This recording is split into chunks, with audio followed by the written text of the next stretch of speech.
بسم الله الرحمن الرحيم. الحمد لله وكفى وسلام على عباده الذين اصطفى، أما بعد، فأعوذ بالله من الشيطان الرجيم. بسم الله الرحمن الرحيم. ألف لام ميم صاد كتاب أنزل إليك فلا يكن في صدرك حرج منه لتنذر به وذكرى للمؤمنين. اتبعوا ما أنزل إليكم من ربكم ولا تتبعوا من دونه أولياء قليلا ما تذكرون. صدق اللہ العظیم. محترم بزرگ و عزیز دوستوں، یہ سورہ اعراف کی ابتدائی 2 آیتیں آپ حضرات کے سامنے پڑھی گئی. سورہ اعراف بھی ان 7 سورتوں میں سے ہے جن 7 سورتوں کے بارے میں رسول اللہ صلی اللہ علیہ وسلم نے ارشاد فرمایا کہ جو ان 7 سورتوں کو سیکھ لے گا، ان کا علم حاصل کر لے گا، وہ دین کے ایک بڑے حصے کو جاننے والا کہلائے گا. تو یہ بھی ایک عظیم الشان سورت ہے. یہ سورت اس وقت نازل ہوئی جب کفار مکہ اور قریش کے لوگ رسول اللہ صلی اللہ علیہ وسلم کو قتل کرنے کا منصوبہ بنا رہے تھے. اللہ تبارک و تعالی نے اس صورت میں پچھلی قوموں کی ہلاکت اور اس کے اسباب بیان فرما کر ان کفار مکہ کو تنبیہ فرمائی، دھمکی دی اور آگاہ کیا کہ جیسے وہ ہلاک ہوئے، وہ قومیں ہلاک ہو گئی، اگر تم اپنے اس ناپاک ارادے سے باز نہیں آؤ گے اور اپنے اس ناپاک ارادے سے واپس نہیں آؤ گے اور اس ارادے کو نہیں چھوڑو گے تو تمہارا بھی انجام یہی ہوگا. بڑے دل نشین انداز میں اللہ تعالیٰ نے اس صورت میں پچھلی قوموں کا تذکرہ فرمایا ہے. قوم عاد کا، قوم ثمود کا، اصحاب مدین کا، اور اسی طریقے سے قوم نوح کا اللہ نے تذکرہ فرمایا اور کفار مکہ کو آگاہ فرمایا، تنبیہ فرمائی کہ جس طرح یہ قومیں نبی سے بغاوت کرنے کی وجہ سے ہلاک ہو گئی، نبی کی مخالفت کرنے کی وجہ سے، نبی کی اتباع نہ کرنے کی وجہ سے ہلاک و برباد ہو گئی، اسی طرح تم بھی ہلاک و برباد ہو جاؤ گے اگر اس غلط حرکت سے باز نہیں آؤ گے. اور اس صورت میں زیادہ تر جو مضامین ہیں اس کا تعلق آخرت سے اور نبوت اور رسالت سے اور پچھلی قوموں کے واقعات سے ہیں. تو جہاں اللہ تبارک و تعالی نے پچھلی قوموں کا تذکرہ فرما کر کفار و مشرکین کو، قریش کے لوگوں کو یہ پیغام دیا اور یہ دھمکی اور تنبیہ فرمائی کہ تم غلط حرکت سے باز نہیں آؤ گے تو تمہارا انجام بھی وہی ہوگا جو پچھلی قوموں کا ہوا ہے. اسی طرح دوسری طرف اللہ تعالیٰ نے اپنے ماننے والے، ایمان والے بندوں سے فرمایا کہ اتبعوا ما انزل الیکم من ربکم ولا تتبعوا من دونه اولیاء قلیلا ما تذکرون. کتنے پیارے انداز میں اللہ نے بندوں سے فرمایا کہ تمہارے رب کی طرف سے جو ہدایتیں تمہیں دی جائیں، جو احکامات تمہیں دیے جائیں، تم ان کی پیروی کرو، ان احکامات کے مطابق عمل کرو. وَلَا تَتَّبِعُوا مِن دُونِهِ أَوْلِيَاءَ، اور اللہ کے علاوہ کسی اور دوست کی پیروی مت کرو، شیطان کے بہکاوے میں مت آؤ، نفس کے بہکاوے میں مت آؤ، اللہ کے حکموں کو چھوڑ کر اللہ سے بغاوت کرتے ہوئے اور اللہ کی نافرمانی کرتے ہوئے زندگی نہ گزارو۔ ایک طرف کفار مکہ کو بھی پیغام ہے اور دوسری طرف مسلمانوں کو بھی یہ حکم ہے کہ جو دین اللہ نے تمہیں دیا ہے یہ اسی لیے دیا ہے تاکہ تم اس کے مطابق زندگی گزارو۔ آخر تم کیسے مسلمان ہو کہ نام تو تمہارا عبداللہ عبد الرحمن کا ہے لیکن کام عبداللہ عبد الرحمن کا نہیں ہے۔ زندگی غیروں کے طریقے پر ہے اور زندگی کے سارے کام اللہ کے نبی علیہ السلام کے بتائے ہوئے پاکیزہ طریقوں کے خلاف ہے، تو پھر آخر کیسا مسلمان ہے؟ تو اس لیے اللہ تعالیٰ نے مسلمانوں سے بھی صاف صاف فرمایا کہ اتبعوا ما انزل الیکم من ربکم، جو کچھ تمہارے پاس تمہارے رب کی طرف سے نازل کیا جائے، یعنی جو اللہ کا حکم، جو اللہ کا پیغام تمہارے پاس پہنچ جائے تم سر جھکا کر اس کو تسلیم کر لو، اس کے مطابق عمل کرو۔ وَلَا تَتَّبِعُوا مِن دُونِهِ أَوْلِيَاءَ، اللہ کے علاوہ کسی اور دوست کی پیروی مت کرو۔ کیوں؟ اس لیے کہ نجات کا راستہ ایک ہی ہے، نجات کا، کامیابی کا، ہدایت کا، ترقی کا، راحت کا، سکون کا، اطمینان کا راستہ ایک ہی ہے۔ جو دنیا میں اور آخرت میں کامیابی چاہتا ہے، نجات چاہتا ہے، ہدایت چاہتا ہے، تو اس کے لیے راستہ ایک ہی ہے، وہ محمد رسول اللہ صلی اللہ علیہ وسلم کا بتایا ہوا راستہ ہے، آپ کا لایا ہوا دین ہے، آپ کی لائی ہوئی شریعت ہے۔ جو اس کے مطابق عمل کرے گا وہ کامیاب ہوگا، اور جو اس کو چھوڑ کر کسی اور کے طریقے کی طرف جائے گا وہ ناکام ہوگا۔ اللہ کے نبی علیہ السلام کے زبانی اللہ نے کہلوایا، سورہ انعام کی 153ویں آیت ہے جس میں اللہ نے فرمایا وَأَنَّ هَذَا صِرَاطِي مُسْتَقِيمًا فَاتَّبِعُوهُ، یہ میرا سیدھا راستہ ہے، تم اس کی اتباع کرو۔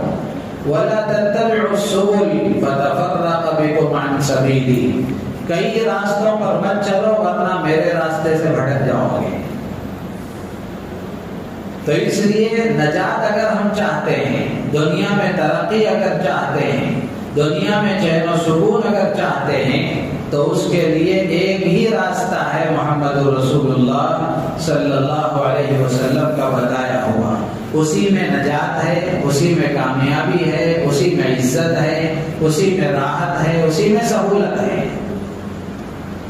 اللہ کے نبی علیہ السلام کی جو سنتیں ہیں، اللہ کے نبی علیہ السلام کے جو طریقے ہیں، ان کے بارے میں بزرگ نے بڑی اچھی بات کہی کہ اللہ کے نبی علیہ السلام کے جو طریقے ہیں یہ سب سے آسان ہیں، سب سے آسان ہے۔ جو نبی نے بتایا اس سے آسان کوئی طریقہ ہو ہی نہیں سکتا، وہ سب سے زیادہ آسان ہے اور سب سے زیادہ پاکیزہ ہیں، سب سے زیادہ پاکیزہ ہیں، آسان ہیں اور پاکیزہ ہیں، اور اسی طریقے سے سب سے زیادہ کامل ہیں، اکمل ہیں۔ اللہ کے نبی علیہ السلام کی سنتیں اکمل ہیں، اللہ کے نبی کے طریقے کے علاوہ کوئی اور طریقہ کامل ہو نہیں سکتا۔ سب سے زیادہ کامل و مکمل طریقہ وہ ہے کسی بھی کام کرنے کا جو نبی رحمت صلی اللہ تعالی علیہ وسلم نے بتایا ہے۔ تو اس لیے مسلمانوں کی ذمہ داری ہے کہ مسلمان اپنی زندگی کے ہر شعبے میں، ہر لمحہ، ہر کام میں اللہ کے نبی کے طریقے کو اپنائے۔ جو نبی کے طریقے کو اپنائے گا وہ عزت پائے گا، اللہ کے ہاں مقام پائے گا، اللہ کی رضا اور خوشنودی پائے گا، اور دنیا میں بھی اس کے لیے اس کام پر عمل کرنا آسان ہے۔ اس کو چھوڑے گا تو نقصان اٹھائے گا، بوجھ اس کو محسوس ہوگا۔ جیسے مثال کے طور پر میں عرض کروں کہ اللہ کے نبی علیہ السلام نے شادی کرنے کا طریقہ بتایا، نکاح کا طریقہ بتایا۔ شریعت میں نکاح بہت آسان عمل ہے، لیکن ہم نے اللہ کے نبی کے طریقے کو چھوڑ کر جو ایڈوانس چیزیں اس میں شامل کر لی ہیں اور اپنی طرف سے جو رسمیں اس میں شامل کر لی ہیں، اس کے نتیجے میں آج نکاح کتنا مہنگا ہے۔ نکاح کرنا ہے، کسی کے ہاں بچی پیدا ہو گئی تو جس دن بچی پیدا ہوتی ہے باپ کو وہ دن یاد آتا ہے جس دن اس کی شادی کرنا پڑتا ہے۔ کتنا بڑا بوجھ اس کو محسوس ہوتا ہے۔ یہ ہمارا اپنا قصور ہے، اللہ کے نبی کا نعوذ باللہ کوئی قصور نہیں ہے۔ اللہ کے نبی نے تو بہت آسان طریقہ بتایا، تو جو نبی کے طریقے کو اختیار کرے گا اس میں اس کے لیے عافیت ہے۔ تو اس لیے اللہ نے فرمایا کہ جو اللہ کی طرف سے پیغام تمہارے پاس آئے، احکام تمہارے پاس آئیں، اس کے مطابق عمل کرو۔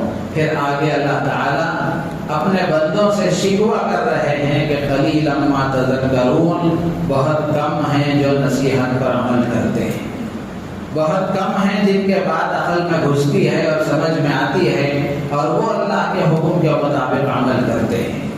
تو اللہ تعالیٰ ہمیں ان کم لوگوں میں شامل فرمائے جو اللہ کی نصیحت پر عمل کرتے ہیں، جو اللہ کے احکامات پر عمل کرتے ہیں۔ اور پہلی جو آیت ہے، یہ پہلی آیت میں اللہ تعالیٰ نے نبی پاک صلی اللہ تعالیٰ علیہ وسلم سے خطاب کر کے فرمایا کہ کتاب انزل الیک فلا یکن فی صدرک حرج منہ، کہ یہ کتاب ہے، قرآن ہے جو آپ کے پاس نازل کی گئی، تو آپ کو اس کی وجہ سے آپ کے دل میں تنگی نہیں ہونی چاہیے، تاکہ آپ اس کے ذریعے سے لوگوں کو ڈرائیں۔ اور یہ کتاب ایمان والوں کے لیے نصیحت ہے۔ اللہ تعالیٰ نبی پاک صلی اللہ علیہ وسلم سے کہتے ہیں کہ جو قرآن ہم نے آپ کے پاس نازل کیا ہے، آپ پر نازل کیا ہے، اس قرآن کے ذریعے سے آپ لوگوں کو ڈرائیں۔ لوگوں کو ڈرانے میں، آپ کے دل میں، لوگوں کو سمجھانے میں، لوگوں کو بتانے میں آپ کے دل میں تنگی نہیں ہونی چاہیے، آپ کے دل میں تنگی نہیں ہونی چاہیے۔ تو یہ دل کی تنگی سے کیا مراد ہے؟ حضرات مفسرین نے دو مطلب اس کے لکھے ہیں۔ ایک مطلب تو یہ ہے کہ دل کی تنگی سے مراد یہ ہے کہ اللہ کے احکامات کو بندوں تک پہنچانے میں کسی کی مخالفت کا یا کسی کے انکار کا کوئی ڈر آپ کو نہ ہو، کہ آپ اللہ کے احکامات کو پہنچانے سے پہلے، پہنچاتے وقت میں آپ کے دل و دماغ میں کہیں یہ نہ آئے کہ میں یہ حکم پہنچاؤں گا تو لوگ مانیں گے بھی کہ نہیں مانیں گے، یا لوگ انکار کریں گے، لوگ مخالفت کریں گے۔ تو یہ ڈر آپ کے دل میں نہیں ہونا چاہیے، چاہے لوگ آپ کو جھٹلائیں، چاہے لوگ آپ کو انکار کریں، آپ کو ہر حال میں یہ کام کرنا ہے۔ ایک مطلب تو یہ ہے۔ دوسرا مطلب جو اس جگہ مراد ہے وہ یہ ہے کہ اللہ کے نبی علیہ السلام سے اللہ تعالیٰ گویا تسلی دیتے ہوئے یہ کہہ رہے ہیں کہ اے نبی جی، آپ ہمارا حکم، ہمارا پیغام بندوں تک پہنچائیں گے تو کچھ لوگ وہ ہوں گے جو آپ کے پیغام کو نہیں مانیں گے، انکار کر دیں گے، مخالفت کر دیں گے۔ تو مخالفت کی وجہ سے، انکار کرنے کی وجہ سے، چونکہ نبی پاک صلی اللہ علیہ وسلم امت پر شفیق اور مہربان ہیں، ماؤں سے زیادہ امت کے ساتھ آپ محبت کرنے والے ہیں، تو اللہ کے نبی علیہ السلام کو کسی کی مخالفت کی وجہ سے بہت زیادہ تکلیف ہوتی تھی۔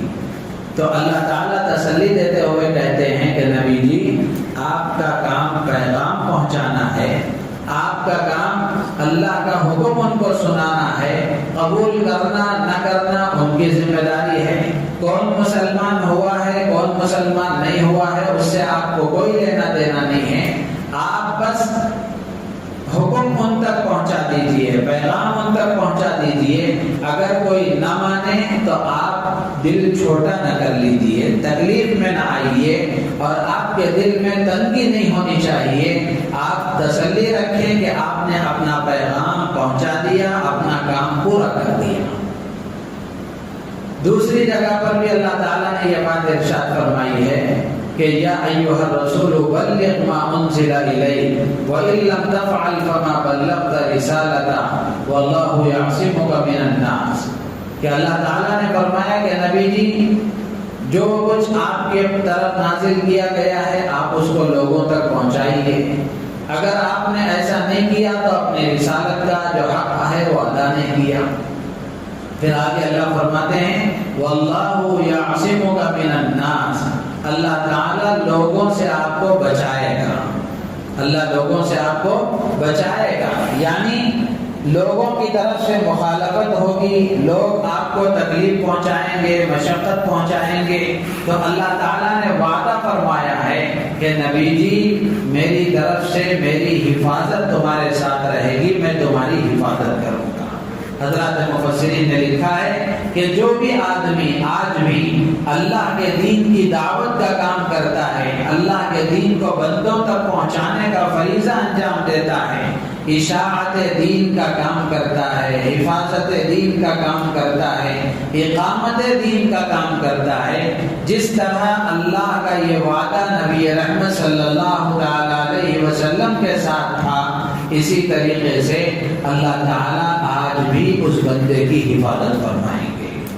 تو اس لیے ایک بات تو اللہ کے نبی علیہ السلام سے اللہ نے یہ فرمائی کہ آپ کے دل میں تنگی نہیں ہونی چاہیے، اور پھر اللہ تعالیٰ قرآن کے بارے میں کہتے ہیں کہ وہ ذکر للمؤمنین، یہ قرآن اور یہ کتاب ایمان والوں کے لیے نصیحت ہے، یاد دلانے والی ہے، ان کو یاد دہانی کرانے والی ہے۔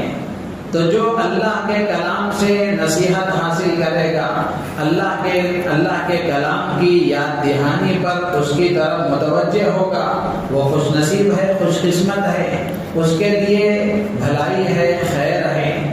تو اس لیے قرآن سے اپنا رشتہ مضبوط کرنا یہ ہر مسلمان کی ذمہ داری ہے۔ اسی طریقے سے اس میں ایک آیت ہے، 31ویں آیت ہے سورہ اعراف کی، اصل جو مضمون ہے وہ اسی بات پر مجھے عرض کرنا تھا کہ یا بنی آدم خذوا زینتکم عند کل مسجد وکلوا واشربوا ولا تسرفوا انہ لا یحب المسرفین۔ کیونکہ وقت بھی زیادہ ہو گیا، مختصر 2-4 باتیں عرض کر کے میں انشاءاللہ اپنی بات ختم کروں گا۔ اللہ تعالیٰ نے بندوں سے خطاب کر کے فرمایا کہ اے آدم کے بچوں، خذوا زینتکم عند کل مسجد، ہر نماز کے وقت میں زینت اختیار کرو، وَكُلُوا وَاشْرَبُوا، کھاؤ اور پیو، وَلَا تُسْرِفُوا، اسراف مت کرو، إِنَّهُ لَا يُحِبُّ الْمُسْرِفِينَ، اسراف کرنے والوں کو اللہ تعالیٰ پسند نہیں کرتے۔ یہ آیت اس پس منظر میں نازل ہوئی ہے کہ کفار مکہ میں یہ چیز تھی کہ وہ بیت اللہ کا ننگے ہو کر طواف کرتے تھے، دن میں مرد کرتے تھے، رات میں عورتیں کیا کرتی تھی، ننگے ہو کر طواف کرتے تھے، اور ننگے ہو کر بیت اللہ کے طواف کرنے کو صحیح عبادت سمجھتے تھے، صحیح عبادت سمجھتے تھے، اور بیت اللہ کا احترام سمجھتے تھے۔ اور اسی طریقے سے ایک چیز ان کے اندر یہ تھی کہ ایام حج میں وہ کھانا پینا چھوڑ دیتے تھے، صرف اتنا کھاتے تھے جتنا سانس چلتی رہے اور باقی رہے، اچھی اچھی پاکیزہ غذائیں، دودھ، گھی وغیرہ وہ ان سے بالکل پرہیز کرتے تھے۔ تو اللہ تبارک و تعالیٰ نے یہ آیت نازل فرمائی کہ زینت اختیار کرو اور کھاؤ اور پیو، اسراف مت کرو، اسراف کرنے والے اللہ کو پسند نہیں ہیں۔ لباس کا ایک مقصد اس سے پہلے کی آیتوں میں اللہ نے بہت تفصیل سے بیان فرمایا ہے کہ انسان جو لباس پہنتا ہے، لباس کا ایک مقصد تو یہ ہے کہ اس کے بدن کو چھپانا ہے، لباس کا ایک مقصد تو ہے بدن کو چھپانا، لیکن آج جو لباس پہنا جا رہا ہے، چاہے مرد پہن رہے ہوں چاہے عورتیں پہن رہی ہوں، آپ تصور کر کے دیکھیں کہ فیشن ایسا بن گیا ہے کہ جسم دکھانا یہ لباس کا گویا مقصد بن گیا ہے۔ ایسا لباس چست اور ٹائٹ لباس پہنا جا رہا ہے کہ جسم کا نقشہ، جسم کا نمونہ سامنے والے کو نظر آئے۔ مرد بھی اسی طرح پہن رہے ہیں، عورتیں بھی اسی طرح پہن رہی ہیں، جس کی وجہ سے بے حیائی روز بروز بڑھ رہی ہے۔ یہ لباس کے مقصد کے خلاف ہے۔ اللہ نے جو لباس نازل کیا ہے اور لباس کا حکم دیا ہے، یہ اس لیے تاکہ ہمارا بدن چھپا رہے۔ اتنا ڈھیلا ڈھالا لباس پہننا چاہیے کہ جسم کی جو بناوٹ ہے وہ نظر نہ آئے۔ مثال کے طور پر ہاتھ ہے، آپ اتنا ڈھیلا پہنیں گے تو یہ ہاتھ کتنا موٹا ہے، کتنا باریک ہے، آپ کو نظر نہیں آئے گا۔ لیکن آج جو پینٹیں پہنی جا رہی ہیں، جو شرٹ پہنا جا رہا ہے، بڑا عجیب نظر آتا ہے دیکھ کر۔ اتنا ٹائٹ کیسا پہنتے ہیں وہ انہیں کو معلوم ہے۔ اب وہ پینٹیں ایسی ہیں کہ کھینچو تو اوپر آ جائیں گی، پھر نیچے کھینچو تو نیچے چلے جائیں گی۔ مسجد میں آ گئے تو اوپر کھینچ لیے، نیچے باہر چلے گئے تو نیچے کھینچ لیے۔ عجیب سسٹم ہے۔ اللہ حفاظت فرمائے۔ یہ نبی پاک صلی اللہ تعالی علیہ وسلم کے لباس والی تعلیمات کے خلاف ہے۔ ٹائٹ لباس پہننا اچھی علامت نہیں ہے، تو اس لیے ڈھیلا ڈھالا لباس پہننا چاہیے۔ اور دوسری جو بات ہے جو یہ آیت میں بیان کی گئی ہے کہ نماز کے وقت میں اچھا لباس پہننا چاہیے۔ نماز کے وقت میں اچھا لباس پہننا چاہیے۔ اللہ نے حکم دیا زینت اختیار کرو، زینت اختیار کرو، یعنی عمدہ لباس، اچھا لباس پہن کر کے اللہ کے سامنے آؤ۔ تم کس کے سامنے کھڑے ہو رہے ہو؟ اس پروردگار عالم کے سامنے کھڑے ہو جس سے بڑا کوئی نہیں، جو سب بڑوں کا بڑا ہے، جو بڑوں کو بڑا بنانے والا ہے، بادشاہوں کو بادشاہ بنانے والا پروردگار، اس کے سامنے تم کھڑے ہو رہے ہو تو اپنے لباس پر نظر ڈالو کہ کیا یہ لباس اس قابل ہے کہ میں اللہ کے سامنے کھڑا رہوں۔ تو اس لیے اللہ نے حکم دیا کہ ہر نماز کے وقت میں اچھا اور عمدہ لباس پہننا چاہیے، اچھا اور عمدہ لباس پہننا چاہیے۔ تو اچھا اور عمدہ لباس پہننے کے خلاف جو چیزیں ہیں وہ یہ ننگے سر نماز پڑھنا، بغیر ٹوپی کے نماز پڑھنا، یا پھر یہ جو مسجد میں رکھی ہوئی ہوتی ہیں ٹوپیاں، یہ ٹوپیاں پہن کر نماز پڑھنا، اس سے بھی بچنا چاہیے۔ ایک مسلمان کا تاج ہے ٹوپی، تاج ہے یہ ہمارا، تو ہر مسلمان کے پاس ٹوپی ہونا چاہیے۔ بغیر ٹوپی کے نماز پڑھنا یہ نماز کے آداب کے خلاف ہے۔ یہ بات اچھی طرح یاد رکھیں۔ میں یہاں دیکھ رہا ہوں کہ بہت سارے نوجوان اور بہت سارے لوگ بڑی تعداد میں ایسے ہیں جو بغیر ٹوپی کے نماز پڑھتے ہیں، جبکہ اللہ کے نبی علیہ السلام سے سوائے نماز استسقاء کے اور سوائے احرام کی حالت کے کسی بھی وقت میں سر کھلا رکھ کر کے نماز پڑھنا ثابت نہیں ہے۔ یا تو اللہ کے نبی کے سر پر امامہ ہوتا تھا، یا تو ٹوپی ہوتی تھی، یا ٹوپی پر امامہ ہوتا تھا، یا صرف امامہ ہوتا تھا۔ اللہ کے نبی علیہ السلام نے سر کھلا رکھ کر کبھی نماز نہیں پڑھی ہے۔ یہ بحث کرنے کی ضرورت نہیں ہے کہ ٹوپی پہننا فرض ہے کیا، واجب ہے کیا، سنت ہے کیا، یہ مطلب نہیں ہے۔ آدمی کو یہ سوچنا چاہیے کہ نبی نے نماز کیسی پڑھی ہے، اور اللہ کے نبی نے بھی یہی فرمایا صلو کما رأیتمونی اصلی، تم نماز ویسی پڑھو جیسے مجھے نماز پڑھتا ہوا دیکھ رہے ہو۔ آپ یہ تو کہہ سکتے ہیں کہ ایک آدمی رفع دین کے ساتھ نماز پڑھ رہا ہے، ایک آدمی بغیر رفع دین کے نماز پڑھ رہا ہے، دونوں طریقے اللہ کے نبی سے ثابت ہیں۔ تو آدمی یہ کہہ سکتا ہے میں نبی والی نماز پڑھ رہا ہوں۔ جو ٹوپی کے ساتھ نماز پڑھ رہا ہے وہ، اور جو ٹوپی کے بغیر نماز پڑھ رہا ہے وہ، کیا وہ دونوں یہ کہہ سکتے ہیں کہ ہم دونوں اللہ کے نبی علیہ السلام کی طرح نماز پڑھ رہے ہیں؟ ٹوپی والا تو کہے گا، اس لیے کہ اللہ کے نبی نے سر پر ٹوپی رکھ کر نماز پڑھی ہے۔ جو بغیر ٹوپی والا ہے وہ کیا کہے گا؟ اللہ کے نبی علیہ السلام نے تو سر کھلا رکھ کے کبھی نماز نہیں پڑھی ہے۔ تو اس لیے یہ نہیں ہے کہ یہ فرض ہے، یہ واجب ہے، بلکہ یہ ہے کہ یہ سر کھلا کیوں ہوا ہے، یہ کس فیشن کی وجہ سے سر کھلا رکھ کے نماز پڑھی جا رہی ہے۔ یہ آداب کے خلاف ہے، نماز مکروہ ہوتی ہے۔ اور اسی طریقے سے آدھی آستین والی جو ٹی شرٹیں اور شرٹ وغیرہ پہنتے ہیں اس میں بھی نماز مکروہ ہوتی ہے، اور جو ہاف بنی پہن کر مونڈھے کھلے رکھ کر نماز پڑھی جاتی ہے اس میں بھی نماز مکروہ ہوتی ہے۔ اسی طریقے سے علماء نے لکھا ہے ایسا لباس پہننا کہ جو لباس پہن کر آدمی دوستوں کی محفل میں نہیں جاتا ویسا لباس پہن کر نماز پڑھنا یہ بھی مکروہ ہے۔ رات میں جن کپڑوں میں آدمی سوتا ہے ان کپڑوں میں نماز پڑھنا مکروہ ہے۔ کام کے جو کپڑے ہیں، کہیں کام کر رہا ہے آدمی، اب وہ اس کے دھبے، اس کا میل اس پر لگا ہوا ہے تو وہ کپڑے پہن کر نماز پڑھنا یہ بھی مکروہ ہے۔ تو یہ سب زینت کے خلاف چیزیں ہیں، یہ سب زینت کے خلاف چیزیں ہیں۔ آدمی نماز کے وقت میں بدسور کر کے میں اللہ کے سامنے کھڑا ہو رہا ہوں، پاک صاف ہو کر، معطر ہو کر، عطر لگا کر، خوشبو استعمال کر کے اللہ کے گھر میں آئے تاکہ اس کو بھی محسوس ہو کہ میں نماز پڑھنے کے لیے جا رہا ہوں۔ ایسا نہیں کہ کہیں سے دوڑتے ہوئے ہانپتے کانپتے آ گئے، نہ سر پر ٹوپی ہے نہ لباس صحیح ہے، ایسے جیسے تیسے آ کر نماز پڑھ کے چلے گئے، ایسا نہیں ہونا چاہیے۔ یہ نماز کے وقت میں زینت کے اختیار کرنے کا جو اللہ نے حکم دیا ہے اس کے خلاف ہے، یہ اس کے خلاف ہے۔ تو اس لیے ننگے سر نماز پڑھنا، پہنیاں کھلی رکھ کر کے نماز پڑھنا، ہاف آستین والے جو شرٹ وغیرہ ہیں وہ پہننا، اور اسی طریقے سے ایسے ٹائٹ پینٹ پہننا کہ جب آپ سجدے میں جائیں گے تو شرٹ اوپر پینٹ نیچے، پیچھے والے کی نماز خراب ہو گئی۔ ایسے کپڑے پہننے سے بچنا چاہیے۔ اللہ نے ہمیں مسلمان بنایا ہے اور ہمارے نبی نے ہمیں یتیم نہیں کیا ہے کہ کپڑے کے سلسلے میں ہمیں اللہ کے نبی علیہ السلام نے کوئی طریقہ نہ بتایا ہو۔ اللہ کے نبی علیہ السلام نے ہر موقع کا ہمیں طریقہ سلیقہ سکھایا ہے، تو اس لیے اس کو سیکھنا چاہیے، معلوم کرنا چاہیے۔ نماز کے وقت میں اچھے سے اچھے اور عمدہ سے عمدہ لباس پہن کر، سر پر ٹوپی رکھ کر، امامہ باندھے تو اور اچھی بات ہے، کم سے کم ٹوپی پہن کر ہمیں نماز پڑھنا چاہیے اور اچھے سے اچھے کپڑے پہن کر نماز پڑھنا چاہیے۔